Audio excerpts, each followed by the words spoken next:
Hello student, आपका Ajit APC math classes में स्वागत करता हूं। इस क्लास को आगे कंटिन्यू करने से पहले आप सभी स्टूडेंट से रिक्वेस्ट है, यदि आप प्लीज़ चैनल पर पहली बार आएँ तो चैनल को कर लीजिए सब्सक्राइब। बगल में बेल आइकन आएगा, उस पर ऑल सेलेक्ट, जिससे कि नई क्लास का नोटिफिकेशन आपके पास आसानी से पहुँच पाए और आप उस क्लास को आसानी से देख पाएँ।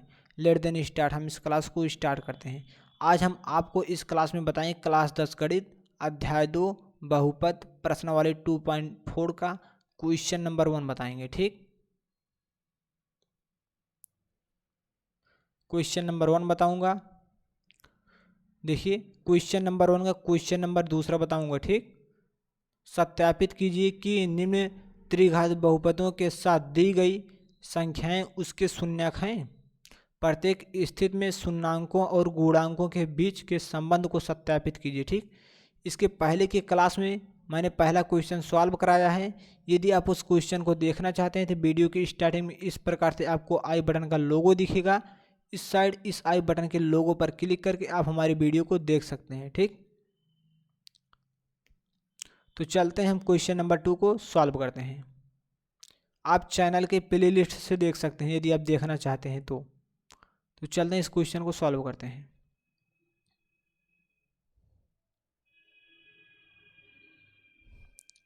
सबसे पहले आपको जो बहुपद दिया गया है, इस बहुपद को आपको px मानना होगा। ठीक, माना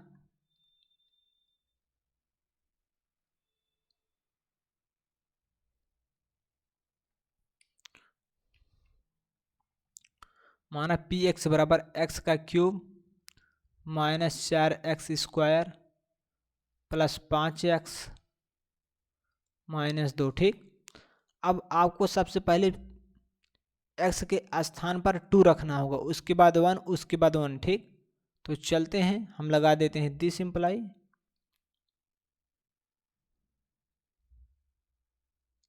यहाँ हम 2 रखेंगे x के स्थान पर, यहाँ भी 2 रखेंगे, x के स्थान पर हम 2 रखेंगे। ठीक, क्योंकि सबसे पहले हम 2 रखेंगे, उसके बाद 1, उसके बाद 1। ठीक, स्क्वायर आए, उसके बाद 5, उसके बाद यहाँ 2 आ जाएगा, उसके बाद -2। ठीक, दिस इम्प्लाई लगाते हैं, P2 बराबर, अब 2 दूना 4 दूना 8, मतलब 2 का क्यूब का मतलब होता है 2 गुणे 2 गुणे 2 गुणे 2, तो बराबर 2 दूना 4, 4 दूना 8 आ जाएगा। ठीक, तो आपको यहाँ 8 लिखना पड़ेगा। उसके बाद यहाँ देखिए 2 स्क्वायर लगा हुआ है ना, तो 2 गुणे 2 करना पड़ेगा, तो आएगा 4। फिर 4 का गुणा हम 4 में करेंगे तो आ जाएगा 16, फिर प्लस 5 दूनी 10, 5 का गुणा हम 2 में करेंगे 10 आएगा, उसके बाद -2। ठीक, आप यहाँ लिख सकते हैं P2 बराबर 8, देखिए 8 है और प्लस 10 है ना, तो आ जाएगा 16, 18 आ जाएगा। ठीक, उसके बाद -16 और -2 आ जाएगा 18। ठीक, क्योंकि माइनस गुणे माइनस बराबर प्लस होता है, इसलिए जुड़ जाएगा। फिर आप लिख सकते हैं P2 बराबर 0। तो हाँ, -2 आप बता सकते हैं कि जो -2 है इस बहुपद का शून्यांक है। अब आपको क्या करना है,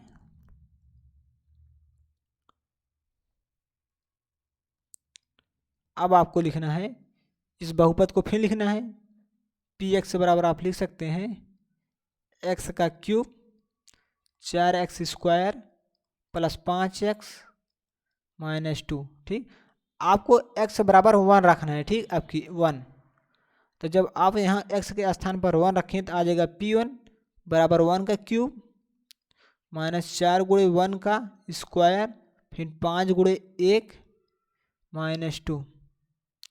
यहाँ आप दिस इम्प्लाई लगा सकते हैं,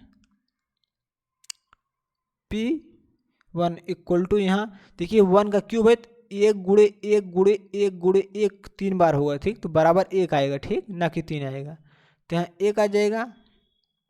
यहाँ देखिए 1 का स्क्वायर लगा है तो मतलब 1 गुणे 1, तो बराबर 1 आएगा। जब हम 1 का गुणा 4 में करेंगे तो यहाँ आ जाएगा 4 प्लस 5 1 कम 5 -2। ठीक, उसके बाद आप यहाँ लगा सकते हैं दिस इम्प्लाई, तो यहाँ आ जाएगा P1 इक्वल टू, देखिए ये 5 1 6 हो जाएगा। ठीक, तो क्योंकि इसके सामने प्लस है, ये प्लस, तो 5 1 6 आ जाएगा, और -2 और -4 तो आ जाएगा 6। तो आप इसमें से घटा देंगे तो आपको 0 मिल जाएगा। ठीक, आपका P1 भी इसका शून्यक है, ठीक, इस बहुपद का, क्योंकि 0 प्राप्त हुआ, ठीक।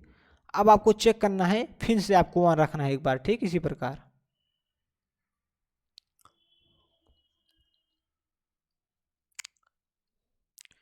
Px इक्वल टू आप लिख सकते हैं, आपका बहुपद क्या है, x cube minus 4x² plus 5x minus 2, ठीक।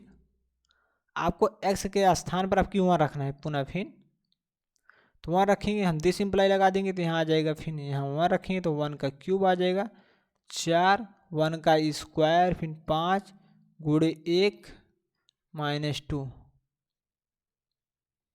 उसके बाद P1 इक्वल टू आ जाएगा, यहाँ 1 का क्यूब है तो 1 गुणे हम 3 बार करेंगे इस प्रकार से, जैसे मैंने अभी बताया।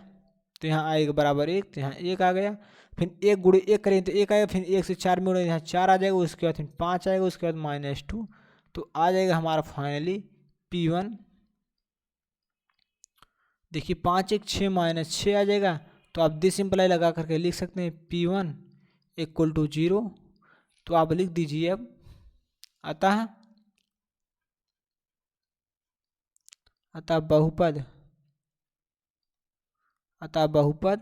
x का cube minus 4x² plus 5x minus 2, ठीक,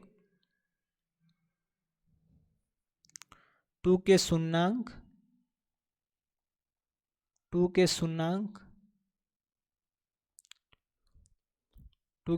क्या थे, 2 1 और 1 हैं, ठीक, आप लिख सकते हैं 1 हैं।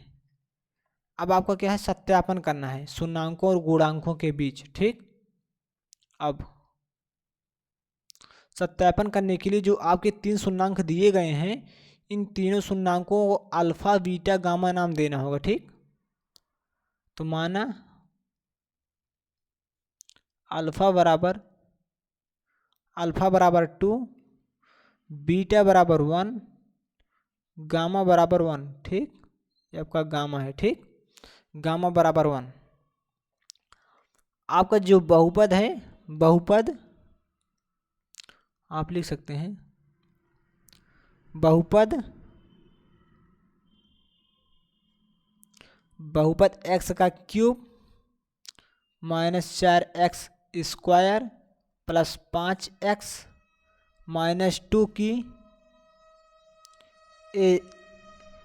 x का cube plus bx² plus cx plus d से तुलना करने पर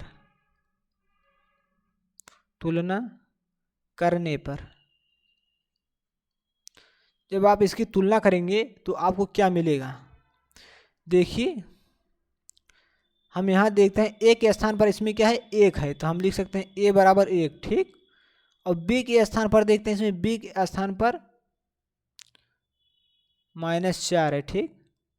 यहाँ देखिए x है, cx है, तो इसमें देखते हैं c के स्थान पर क्या है, 5 है, ठीक, c के स्थान पर आपको 5 मिल गया। और d के स्थान पर आपको देखिए d यहाँ है, d के स्थान पर क्या है, -2, तो आप लिख सकते हैं d के स्थान पर -2, ठीक। तो यहाँ आपको अल्फा का मान मिल गया, बीटा का मान मिल गया, गामा का मान मिल गया, a का मान मिल गया, b का मान मिल गया, c का मान मिल गया, d का मान मिल गया। सिर्फ आपको इन सभी मानों को सूत्र में रखना है, ठीक। हम चलिए बताते हैं सूत्र क्या है। सूत्र जैसा कि आप जानते हैं, सूत्र हमारा पहला सूत्र होता है alpha plus beta plus gamma बराबर होता है -b/a, ठीक। उसके बाद दूसरा सूत्र होता है alpha beta plus beta gamma plus gamma alpha बराबर होता है c/a। तीसरा सूत्र होता है अल्फा बीटा गामा, क्या है, अल्फा बीटा गामा बराबर होता है -d/a, ठीक।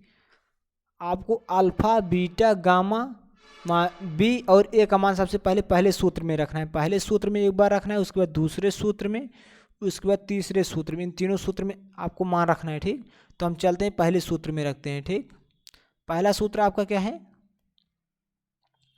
Alpha plus beta plus gamma बराबर माइनस बी बाई ए। ठीक, तो हम इसमें मान रखते हैं। अल्फा का मान क्या है आपका, अल्फा का मान 2 है प्लस वन। ठीक, और यहाँ क्या है देखिए, हम आपको दिखा देते हैं। देखिए अल्फा का मान 2 है, बीटा का मान 1 है, गामा का मान 1 है। और क्या है देखिए, मैंने रख दिया अल्फा का मान 2, बीटा का मान 1, गामा का मान 1। उसके बाद माइनस बी है, तो आप माइनस लगा दीजिए। बी का मान क्या है देखते हैं, और ए का मान। ठीक, देखिए बी का मान आपका -4 है और ए का मान 1 है। ठीक, तो आप यहाँ लिख दीजिए बी का मान क्या है -4 है और ए का मान आपका 1 है। ठीक, देखते हैं। ठीक, करेक्ट। तो आपका यहाँ आ जाएगा, आप यहाँ डिसिम्प्लाई लगा दीजिए। 2 1 3 1 4, आप इसे जोड़ने पर 4 आ जाएगा, आपको मिलेगा। अब माइनस से गुणा -4 में कराएंगे तो आ जाएगा आपका 4। माइनस गुणे माइनस बराबर होता है प्लस। ठीक, तो आपका 4 आ जाएगा, 4/1 तो मतलब 4 आएगा। देखिए 4 बराबर 4 मतलब दोनों मान बराबर आ गए। तो मतलब आपका जो alpha plus beta plus gamma बराबर माइनस बी बाई ए होता है, मतलब एकदम सही है। ठीक, मतलब दोनों मान बराबर हैं। अब आपको क्या करना है, अब आपको इस दूसरे सूत्र को लगाना है। ठीक, इसी प्रकार से alpha beta plus beta gamma plus gamma alpha बराबर क्या होता है, सी बाई ए। देखते हैं अल्फा का मान क्या है, 2 है, तो हम यहाँ लिख देंगे 2। बीटा का मान 1 है प्लस बीटा का मान 1 है गुणे गामा का मान 1 है प्लस गामा का मान क्या है 1 है, अल्फा का मान 2 है। ठीक, बराबर सी बाई ए। सी का मान कितना है, सी का मान 5 है और ए का मान 1 है, तो सी के स्थान पर आप 5/1 लिख सकते हैं। आप यहाँ डिसिम्प्लाई लगा दीजिए। ठीक, यहाँ भी अब 2 का गुणा 1 में करेंगे तो आ जाएगा 2 प्लस 1 का गुणा 1 में करेंगे तो आ जाएगा 1, 1 का गुणा 2 में करेंगे आ जाएगा 2 बराबर 5/1। देखिए 2 1 3 3 2 5, आपका आ गया 5 बराबर 5। देखिए दोनों मान बराबर आ गए ना, दोनों मान बराबर आना चाहिए। अब आपको क्या करना है, अब आपको अल्फा बीटा गामा का मान निकाल लेना है, तो हम यहाँ निकाल लेते हैं। ठीक, अब हम यहाँ निकाल लेते हैं अल्फा बीटा गामा बराबर होता है माइनस डी बाई ए। तो आपको अल्फा का मान क्या है, 2 है, अल्फा का मान क्या है 2 है, अल्फा का मान 2 है, बीटा का मान 1 है, गामा का मान 1 है, minus D by A. D का मान क्या है देख लेते हैं, डी का मान -2 है और ए का मान 1 है। ठीक, तो हम डी का मान -2 रखेंगे, यहाँ ए है। ठीक, और उसके बाद यहाँ ए के स्थान पर क्या है 1 है, ए का मान, तो आप यहाँ लिख सकते हैं 2 से 1 में गुणा करेंगे 2 आएगा, 2 गुणे 1 तो हल करेंगे तो आ जाएगा 2 आपका। ठीक, उसके बाद माइनस से -2 में गुणा कराएंगे तो आ जाएगा 2। ठीक, क्योंकि माइनस गुणे माइनस बराबर प्लस।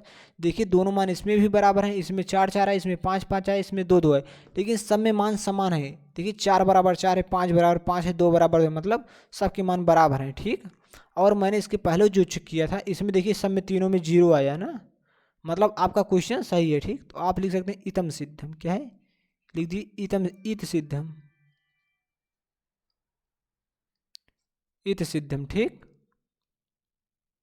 आपका क्वेश्चन सॉल्व हो चुका है। ठीक, यही आपका आंसर है। तो हम इस क्लास को यहीं स्टॉप करते हैं। हम समझते हैं कि आपको क्वेश्चन बहुत आसान तरीके से समझ में आया है। यदि आपको क्वेश्चन समझ में आ गया है तो इस वीडियो को कर दीजिए लाइक, चैनल को कर लीजिए सब्सक्राइब और इस वीडियो को ज़्यादा से ज़्यादा स्टूडेंट के पास कर दीजिए शेयर। तो मिलते हैं अगली क्लास में, तब तक के लिए नमस्कार।